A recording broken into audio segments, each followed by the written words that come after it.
Merci d'être toujours avec nous pour ce Facebook Live organisé par le Syndicat national des vétérinaires libéraux. Deuxième volet de cette présentation des réflexions menées sur la profession des vétérinaires, sur les évolutions nécessaires. Ce deuxième volet est consacré aux vétérinaires et à la protection animale. On est en plein dans l'évolution de notre société. Et pour parler de cet aspect des choses, j'ai le plaisir de recevoir Jean-Pierre Kieffer. Bonjour. Bonjour Jean-Pierre, président de l'OABA, qu'on ne présente plus, mais on va quand même représenter l'OABA dans quelques minutes. Et puis Jean-Yves Gauchot. Bonjour Jean-Yves, président de la Fédération des syndicats vétérinaires. Vous nous expliquerez aussi rapidement de quoi il s'agit. Je vais commencer avec vous, Jean-Pierre Kieffer.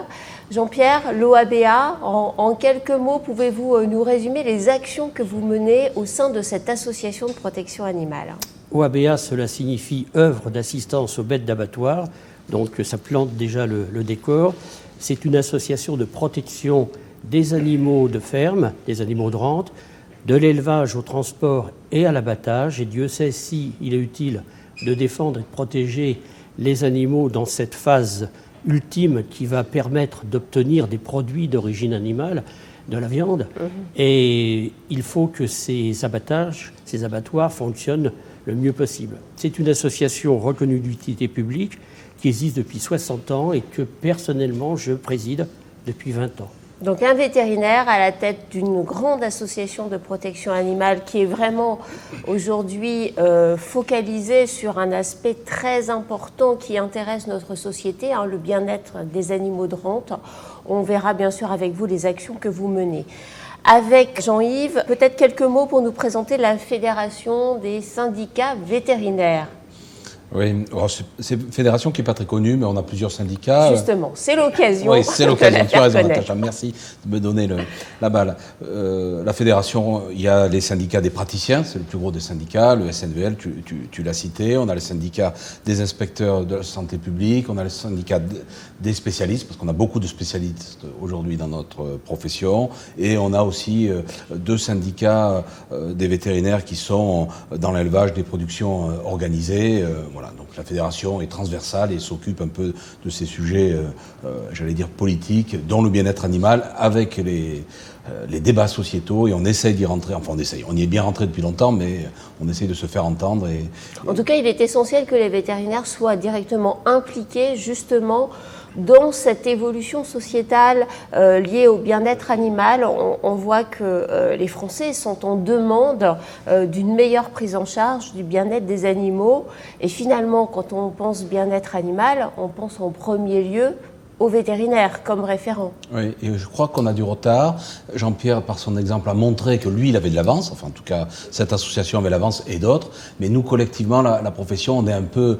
Parce que notre formation de clinicien, de praticien, on est très scientifique. Et dans ces débats sociétaux, on a du mal à s'engager, alors que nos clients, la société, attend que les vétérinaires donnent un avis. Après, on est là pour accompagner la société. La société fait ses choix. Peut-être plus que donner un avis, d'ailleurs. Exactement, exactement. Être vraiment des acteurs de cette protection animale. Alors justement, vous avez créé le CLAPAV. C'est quoi le CLAPAV ?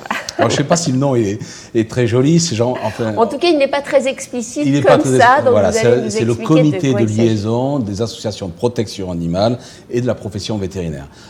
Dans ce CLAPAV, on discute avec les APA, dont celle de Jean-Pierre et les autres, qui ne remettent les pas... Les APA, les associations de protection animale. Voilà, pour oui, les c'est un peu de jargonneux. Les scientifiques, on est souvent jargonneux. Ces associations, on discute avec les associations de protection animale qui ne remettent pas en cause la domestication. Donc on a par exemple CIWF, Wellfarm pour les grands animaux, l'OABA, la Ligue française de protection du cheval, dont je suis aussi le vice-président, que tu connais bien, cette association, etc. Donc c'est des associations qui justement viennent challenger la profession vétérinaire. Comment voyez-vous dans les débats sur le bien-être animal, quelle est cette place ? Il fallait qu'on ait un espace de discussion. On a travaillé sur plusieurs sujets qu'on évoquera peut-être tout à l'heure. Et cet espace de discussion politique, il fallait l'avoir. Les associations de protection animale sont très demandeurs de notre avis technique. Aujourd'hui, le débat va peut-être être sur les cirques, sur les delphinariums, etc., sur l'élevage dit intensif, etc. Donc nous, Veto, on a quelque chose à dire. Après, on peut avoir un avis personnel, mais l'avis technique, j'allais dire, et scientifique de la profession vétérinaire, c'est un espace où on peut être challengé par les APA, et nous aussi les challenger. C'est vrai que pendant longtemps, les vétérinaires sont un peu restés en recul par rapport à ce débat, et puis ils sont rattrapés finalement par cette société qui évolue et qui, elle, est demandeuse. Jean-Pierre. Tout à fait. Je fais partie des vétérinaires qui n'ont pas reçu un enseignement sur le bien-être animal ou la protection animale dans les années 70-80. Et il fallait chercher ce concept de protection animale chez des vétérinaires pionniers comme le docteur Fernand Méry, qui avait créé en 1970 le Conseil national de la protection animale, dont d'ailleurs, clin d'œil de l'histoire, je suis maintenant le président également. Donc le vétérinaire n'a pas rapidement occupé une place et une compétence qui sont les siennes. Parce que quand vous interrogez le public dans la rue, qui s'occupe de la protection des animaux, qui s'occupe du bien-être des animaux, ils vont vous citer des noms d'associations de protection animale, ils vont vous citer des personnalités médiatiques, mais ils ne citeront pas la profession vétérinaire en premier. Et c'est dommage parce que la profession vétérinaire a à la fois une compétence scientifique, juridique et ne fait pas d'anthropomorphisme, parce que les bonnes intentions dans la protection animale parfois peuvent conduire à un excès. Vous savez très bien comme moi qu'on ne peut pas transporter des animaux comme on transporte des objets, mais pas non plus comme des humains. Et il faut savoir les conditions dans lesquelles les animaux doivent être transportés pour éviter les chutes, etc. Donc le vétérinaire a ce rôle particulier. Mais le problème de la profession vétérinaire, c'est qu'elle a un intérêt économique sur des activités qui sont mal perçues, mal vécues, mal considérées par le public. Et je pense en particulier à l'élevage industriel, je pense à la position de la profession sur la corrida ou contre la corrida.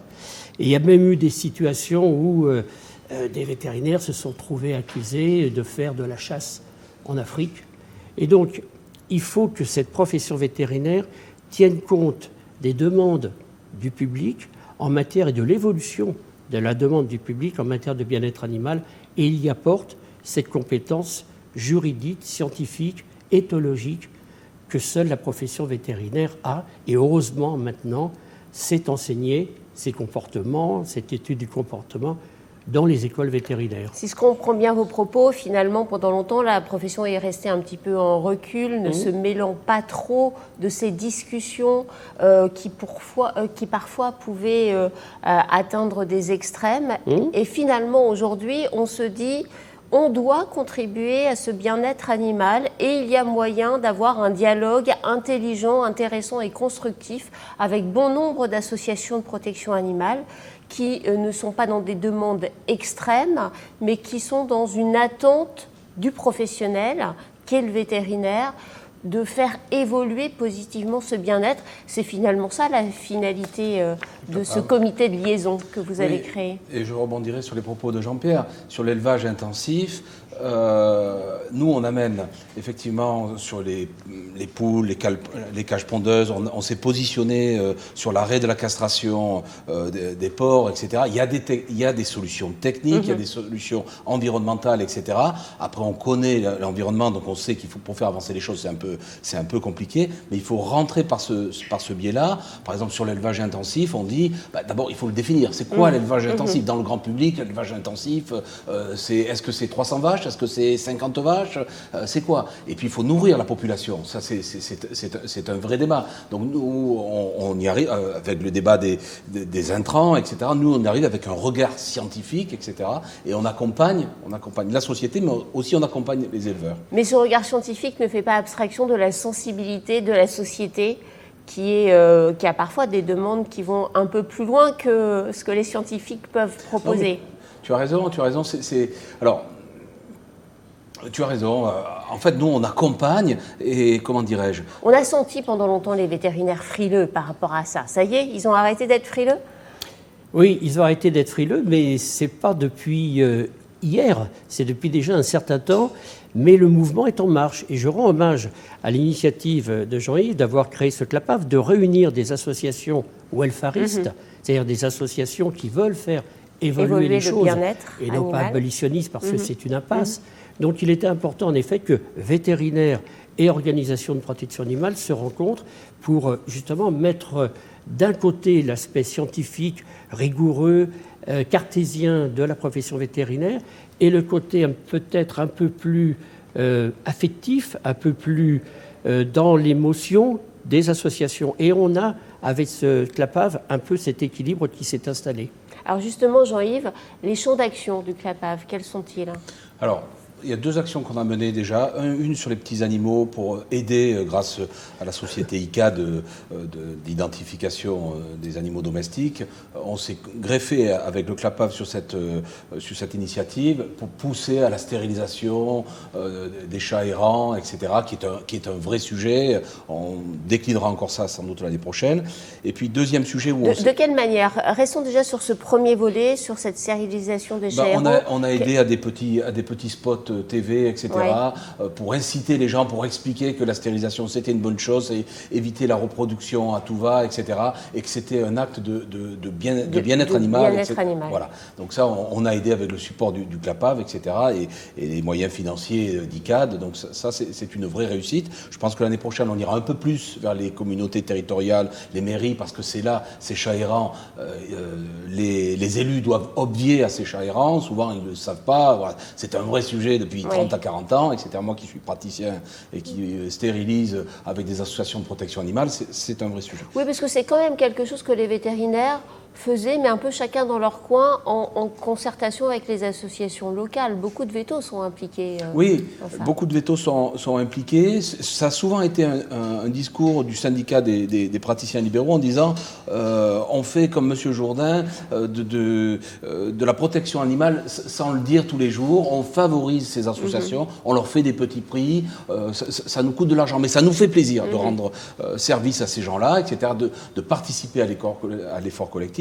Donc ça, on essaye d'un peu mieux l'institutionnaliser pour qu'on soit reconnu un petit peu dans ce volet-là.